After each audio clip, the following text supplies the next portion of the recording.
Something we should discuss because it's not discussed a lot, but the psychological effects of taking steroids and then not taking steroids and how this affects you psychologically, I think is massive, yeah?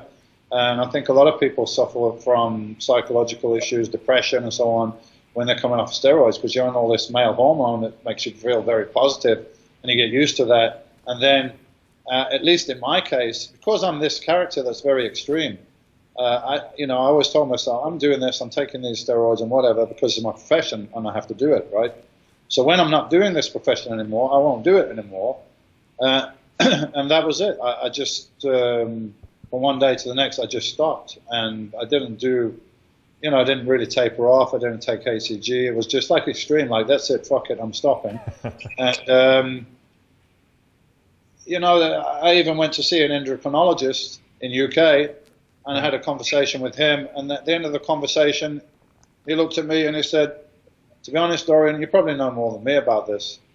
And I was like, well, that's fucking helpful, right? Like, I'm talking to an endocrinologist here, but he didn't have an experience with strength athlete or bodybuilder or whatever who's been taking steroids for years and stopped taking them and so on. So I think it needs to be discussed, and people need to be careful when they're taking or, and they're coming off.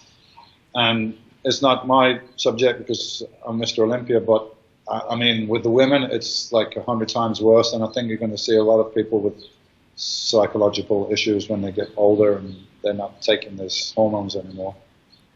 So yeah, I came off, and I suffered from a severe clinical depression, which was compounded by things going on in my life, which were, ending career. My marriage was falling apart. I get divorced. Somebody close to me died. There was a whole lot of stuff going on that was enough to make anyone depressed anyway, and that was compounded with me having like normal testosterone and so on. So it was really a pretty tough time for me all around.